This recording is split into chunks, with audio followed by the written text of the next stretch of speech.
بسم اللہ الرحمن الرحیم۔ اللهم صل على سيدنا ومولانا محمد افضل صلواتك بعدد معلوماتك وبارك وسلم وصل عليه۔ بسم اللہ الرحمن الرحیم۔ عزیز طلباء کرام، امید ہے کہ انشاءاللہ العزیز آپ سب خیر و عافیت کے ساتھ ہوں گے۔ اللہ جل شانہ کے فضل و کرم سے ایک مرتبہ پھر جامع السنن الترمذی جلد ثانی ابواب البر والصلۃ عن رسول اللہ صلی اللہ علیہ وسلم کے ایک اور درس کے ساتھ آپ کے خدمت میں حاضر ہونے کا موقع ملا۔ بحمد اللہ تعالی آج ہمارا سبق نمبر 80 ہے، تو بڑھتے ہیں اپنے سبق کی طرف۔ باب ما جاء فی حسن العہد، یہ باب ہے حسن معاشرت کے بیان میں۔ وبه قال حدثنا ابو هشام الرفاعي قال حدثنا حفص بن غياث عن هشام بن عروة عن ابيه عن عائشة رضی اللہ تعالی عنہا قالت، ہمیں روایت کی ابو ہشام الرفاعی نے، انہوں نے حفص بن غیاث سے، انہوں نے ہشام بن عروہ سے، انہوں نے اپنے والد مکرم سے، اور انہوں نے حضرت عائشہ صدیقہ رضی اللہ تعالی عنہا سے کہ ام المؤمنین عائشہ صدیقہ رضی اللہ تعالی عنہا نے فرمایا، ما غرت علی احد من ازواج النبی صلی اللہ علیہ وسلم ما غرت علی خدیجہ، کہ مجھے نبی کریم صلی اللہ علیہ وسلم کے ازواج مطہرات میں کسی پر اتنا رشک نہیں آیا جتنا مجھے حضرت خدیجۃ الکبریٰ رضی اللہ تعالی عنہا پر آتا تھا۔ وما بی ان اکون ادرکتها، حالانکہ میں نے ان کو نہیں پایا، یعنی میں نے ان کا زمانہ نہیں پایا، کیونکہ حضرت عائشہ رضی اللہ تعالی عنہا جس وقت حضور صلی اللہ علیہ وسلم کی عقد میں آئی تو حضرت خدیجۃ الکبریٰ رضی اللہ تعالی عنہا وفات پا چکی تھیں۔ وما ذلك الا لکثرت ذکر رسول اللہ صلی اللہ علیہ وسلم، اور ان پر میری غیرت صرف اس وجہ سے تھی کہ حضور صلی اللہ علیہ وسلم ان کو بہت زیادہ یاد کیا کرتے تھے۔ وَإِن كَانَ لَيَذْبَحُ الشَّاةَ فَيَتَتَبَّعُ بِهَا صَدَائِقَ خَدِیجَةَ فَيُهْدِيهَا لَهُنَّ، اور بے شک حضور صلی اللہ علیہ وسلم کسی بکری کو اگر ذبح کرتے تھے تو حضرت خدیجہ رضی اللہ تعالی عنہا کی سہیلیوں کو چن چن کر تلاش کرتے تھے اور اس بکری کا گوشت ان کو ہدیے میں بیچتے تھے۔ فَيَتَتَبَّعُ، یتتبع مانا تتبع کے ساتھ چن چن کر ان کو تلاش کرنا۔ ھذا حدیث حسن صحیح غریب، یہ حدیث حسن صحیح غریب ہے۔ حسن العہد، حسن العہد سے مراد میاں بیوی کی ایک دوسرے کے ساتھ یا کوئی کسی کے ساتھ پڑوس پہ، سفر میں، ہاسٹل میں، کسی بھی جگہ پر حسن معاشرت اور اچھے طریقے سے اس طرح سے زندگی گزارے کہ جو یادگار رہے، بعد میں انسان اس کو یاد کر کے وہ خوش ہوتا رہے اور اس کی یاد کو اسی طرح تازہ رکھا جا سکے، اسے کہا جاتا ہے۔ اب ام المؤمنین حضرت خدیجۃ الکبریٰ رضی اللہ تعالی عنہا ایک مالدار خاتون تھی، ان کا پہلا شوہر فوت ہو چکا تھا، دوسرا بھی۔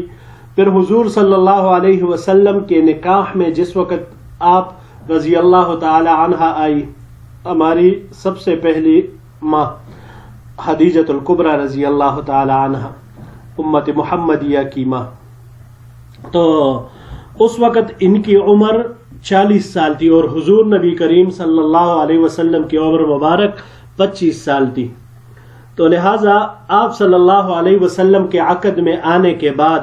انہوں نے اپنا سارا مال حضور صلی اللہ علیہ وسلم کو بخش دیا۔ انہی کے مال کے بدولت اللہ جل شانہ نے حضور صلی اللہ علیہ وسلم کو غنی اور مالدار بنایا، جیسے سورہ ضحیٰ کی ایک آیت کی تفسیر میں وَأَغْنَاكَ بِمَالِ خدیجہ، کہ ہم نے آپ کو غنی بنایا حضرت خدیجۃ الکبریٰ رضی اللہ تعالی عنہا کے مال سے۔ تو حضرت خدیجۃ الکبریٰ رضی اللہ تعالی عنہا ان خوش بخت عورتوں میں سے تھی جنہوں نے حضور صلی اللہ علیہ وسلم کو نبوت عطا ہونے کے پہلے دن سے جب آپ صلی اللہ علیہ وسلم کو نبوت کا پیغام ملا تو سب سے پہلے حضرت خدیجۃ الکبریٰ بغیر کسی سوال و جواب کے، بغیر کسی چوں و چرا کے ایمان لے آئی اور وہ نبوت کی ابتدا میں پیش آنے والی مشکلات میں حضور صلی اللہ علیہ وسلم کی ایسی مددگار تھی کہ جب آپ صلی اللہ علیہ وسلم مشرکین کے ستائے ہوئے گھر کو لوٹتے تو اللہ اکبر. اما خدیجۃ الکبریٰ رضی اللہ تعالی عنہا حضور نبی کریم صلی اللہ علیہ وسلم کو تسلی دیا کرتی تھی، اور آپ صلی اللہ علیہ وسلم حضرت خدیجۃ الکبریٰ رضی اللہ تعالی عنہا کی تسلی پا کر پھر سے ایسے تر و تازہ ہو جاتے کہ جیسے کچھ ہوا ہی نہیں. اللہ جل شانہ نے آپ صلی اللہ علیہ وسلم کو اولاد حضرت خدیجۃ الکبریٰ رضی اللہ تعالی عنہا سے ہی دی. حضور صلی اللہ علیہ وسلم کا صرف ایک بیٹا حضرت ابراہیم، یہ ماریہ قبطیہ رضی اللہ تعالی عنہا کے بطن سے تھا، باقی تمام اولاد حضرت خدیجۃ الکبریٰ رضی اللہ تعالی عنہا سے تھی. آپ صلی اللہ علیہ وسلم نے حضرت خدیجۃ الکبریٰ رضی اللہ تعالی عنہا کے موجودگی میں کسی دوسری عورت سے نکاح نہیں کیا تھا، اور آپ رضی اللہ تعالی عنہا بڑی ہی فیاض، حکیم، حوصلہ مند، صابر اور مدبر خاتون تھی.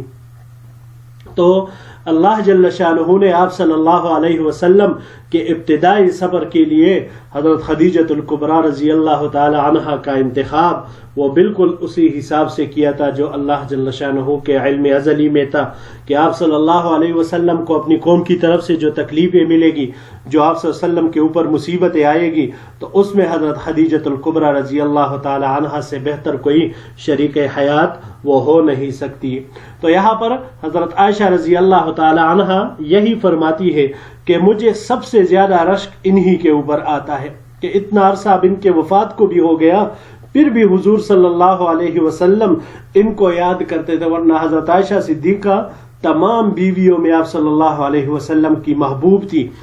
حضرت خدیجہ کے بعد. لیکن حضرت عائشہ رضی اللہ تعالیٰ عنہ فرماتی ہے کہ مجھے ان پر رشک آتا ہے. تو یہ اس لیے کہ حضور صلی اللہ علیہ وسلم ان کا بہت ہی یاد رکھتے تھے اچھے الفاظ کے ساتھ. تو حسن العہد اس سے مراد یہی ہے کہ حضرت خدیجۃ الکبریٰ رضی اللہ تعالی عنہا اور حضور صلی اللہ علیہ وسلم نے ایک دوسرے کے ساتھ جو وقت گزارا وہ اتنا یادگار تھا کہ آپ صلی اللہ علیہ وسلم ہمیشہ کے لیے اس کو یاد رکھتے تھے. اور اگر گھر میں کبھی بکری کا گوشت آ جاتا یا حضور صلی اللہ علیہ وسلم بکری ذبح کر دیتے تو پھر آپ صلی اللہ علیہ وسلم حضرت خدیجۃ الکبریٰ رضی اللہ تعالی عنہا کی سہیلیوں کو ڈھونڈتے، تلاش کرتے، کہیں پر مل جاتی تو ان کو گوشت وہ بطور ہدیہ پیش فرماتے. یہ حضرت خدیجۃ الکبریٰ رضی اللہ تعالی عنہا کے ساتھ حضور صلی اللہ علیہ وسلم کی محبت تھی. اللہ اکبر. جی بڑھتے ہیں اپنے اگلے باب کی طرف. باب ما جاء فی معالی الاخلاق، یہ باب ہے اونچے اخلاق کے بیان میں، اخلاق حسنہ، بلند مرتبہ اخلاق، اس کے بیان میں. وبه قال حدثنا احمد بن الحسن بن خراش البغدادي قال حدثنا حبان بن هلال قال حدثنا مبارك بن فضالة قال حدثني عبد ربه ابن سعيد عن محمد بن المنكدر عن جابر رضي الله تعالى عنه. ہمیں روایت کی احمد بن حسن ابن خراش بغدادی نے، انہوں نے حبان ابن ہلال سے، انہوں نے مبارک ابن فضالہ سے، وہ فرماتے ہیں کہ مجھے روایت کی عبد ربی ابن سعید نے، انہوں نے محمد ابن المنکدر سے، اور انہوں نے حضرت جابر رضی اللہ تعالیٰ عنہ سے ارشاد نقل کیا کہ حضرت جابر رضی اللہ تعالیٰ عنہ نے فرمایا ان رسول اللہ صلی اللہ علیہ وسلم قال، کہ حضور نبی کریم صلی اللہ علیہ وسلم نے ارشاد فرمایا ان من احبکم الی واقربکم منی مجلسا یوم القیامت احاسنکم اخلاقا، کہ تم میں سے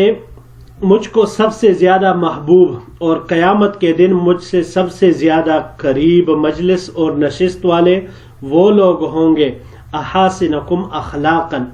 جو تم میں سے زیادہ اخلاق والے ہو، اچھے اخلاق والے ہوں. وَإِنَّ مِنْ أَبْغَضِكُمْ إِلَيَّ وَأَبْعَدِكُمْ مِنِّي يَوْمَ الْقِيَامَةِ الثَّرْثَارُونَ وَالْمُتَشَدِّقُونَ وَالْمُتَفَيْحِقُونَ، اور تم میں سے مجھ سے سب سے زیادہ مبغوض اور قیامت کے دن مجھ سے سب سے زیادہ دور زیادہ باتیں کرنے والے اور تکلف سے فصاحت ظاہر کر کے بولنے والے اور دوسروں پر متفیہقون دوسروں پر اپنی کلام کی حیثیت بڑھانے کے لیے منہ بر کے بولنے والے، گویا کہ اسے تکبر والے آپ کہہ سکتے ہیں، یہ لوگ ہوں گے۔ قالوا یا رسول اللہ صلی اللہ علیہ وسلم قد علمنا الثرثارین والمتشدقین فمل متفیہقون قال المتکبرون۔ صحابہ کرام نے عرض کیا، اے اللہ کے رسول صلی اللہ علیہ وسلم، سرسارین اور متشدقین کو تو ہم جانتے ہیں، لیکن یہ متفیہقون یہ کون لوگ ہیں؟ تو حضور نبی کریم صلی اللہ علیہ وسلم نے ارشاد فرمایا، المتکبرون، وہ تکبر کرنے والے ہیں۔ وفی الباب عن ابی ہریرہ ھذا حدیث حسن غریب من ھذا الوجہ، اس باب میں حضرت ابو ہریرہ رضی اللہ تعالیٰ عنہ سے بھی روایت ہے اور یہ حدیث حسن غریب ہے اس طریق کے ساتھ۔ السرسارو، اب یہاں پر ہر ایک کا ذکر کر رہے ہیں، ہوا کثیر الکلام، سرسار زیادہ باتیں کرنے والے کو کہا جاتا ہے۔ والمتشدق، یہ بات یاد رکھیں میں نے ترجمہ بھی اسی کے حساب سے کیا ہے۔ والمتشدق هو الذي يتطاول على الناس في الكلام ويبزو عليهم، متشدق وہ ہوتا ہے جو باتوں میں دوسروں پر بڑھ جاتا ہو اور زبان درازی کرتا ہو اور فحش زبان استعمال کرتا ہو۔ وروى بعضهم هذا الحديث عن المبارك بن فضالة عن محمد بن المنكدر عن جابر عن النبي صلى الله عليه وسلم ولم يذكر فيه عن عبد ربه ابن سعيد وهذا أصح۔ اور بعض حضرات نے اس روایت کو مبارک ابن فضالہ، محمد ابن منکدر، انہوں نے جابر اور انہوں نے نبی کریم صلی اللہ علیہ وسلم سے نقل کیا ہے، لیکن اس میں عبد ربہ ابن سعید یہ جو راوی یہاں پر ذکر ہوا ہے اس کو ذکر نہیں کیا ہے۔ وہذا اصح، اور یہ زیادہ صحیح بھی ہے، یعنی زیادہ صحیح یہی ہے۔ جی عزیز طلباء کرام، اس روایت میں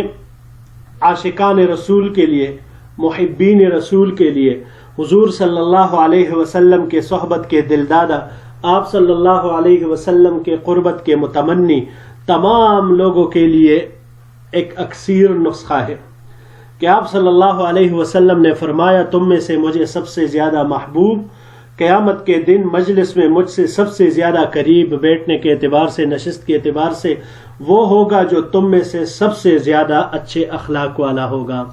اب حضور صلی اللہ علیہ وسلم کے قرب میں بیٹھنا کوئی معمولی بات تھوڑی ہے، تو ظاہر سی بات ہے اس کے لیے اچھے اخلاق کا ہونا یہ بہت ہی ضروری ہے۔ اور پھر اس کا دوسرا پہلو کہ جب انسان اچھے اخلاق والا نہ ہو تو وَإِنَّ مِنْ أَبْغَضِكُمْ إِلَيَّ، حضور صلی اللہ علیہ وسلم نے فرمایا تم سب میں سے مجھے مبغوض یعنی سب سے زیادہ ناپسند اور قیامت کے دن میری مجلس سے سب سے زیادہ دور وہ کون لوگ ہوئے؟ تو یہ تین قسم کے لوگ اس میں ذکر ہوئے، السرسارون، متشدقون اور متفیہقون۔ سرسارون، السرسار، یہ سرسارون سرسار کی جمع ہے۔ یہ ان لوگوں کو کہا جاتا ہے جو بلا ضرورت زیادہ باتیں کرتے ہیں، ہر قسم کے رطب و یابس اور بیہودہ گوئی کو جمع کرتے ہیں، بیہودہ گوئی سے بھی احتراز نہیں کرتے۔ جیسے کہ بعض لوگ ہوتے ہیں وہ ہنسی مذاق کے لیے کسی قسم کی خرافات اس کا اختراع کر لیتے ہیں، اور بعض لوگ تو اتنا زیادہ بولتے ہیں کہ پورے مجلس میں وہ ابتدا سے لے کر انتہا تک بس صرف وہی بولتے ہیں اور کسی دوسرے کو بولنے کا موقع ہی نہیں دیتے۔ دوسرا متشدقون، متشدقون یہ متشدق کی جمع ہے۔ امام ترمذی رحمۃ اللہ علیہ نے جو اس کی تفسیر کی، هو الذی یتطاول علی الناس فی الکلام ویبزو علیہم، جو دوسرے لوگوں پر بات کرنے میں چڑھ آتا ہو اور ان کے ساتھ فحش گوئی بھی کرتا ہو۔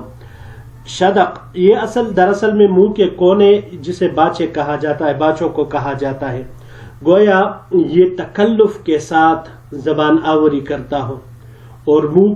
کھول کر تکلف کے ساتھ بڑی بڑی باتیں کرتا ہو، تو یہ گویا کہ دونوں باچوں سے بولتا ہے، اسی لیے یہ لفظ اس کے لیے استعمال ہوا۔ اور یہ کس لیے کرتا ہے یہ باتیں؟ تاکہ اپنے باتوں سے حاضرین کو متاثر کرے اور حاضرین اس کی باتوں کی تحسین کرے کہ واہ واہ سبحان اللہ، مولوی صاحب کو اللہ نے کتنا مہارت دیا ہے، کتنا علم دیا ہے، اور کیا ہے، یہ ہے وہ ہے۔ تو جیسے یہ بعض حضرات یہ واعظین اور خطبہ حضرات مقررین یہ کرتے ہیں بالکل اس طرح نہیں ہونا چاہیے. اس میں بعض اوقات سامعین کو سننے میں مزہ آتا ہے، وہ محظوظ ہوتے ہیں، متلذذ ہوتے ہیں، لیکن جو اصل ہوتا ہے اس مجلس کا اصلاح وہ اس کے ساتھ نہیں ہوتی،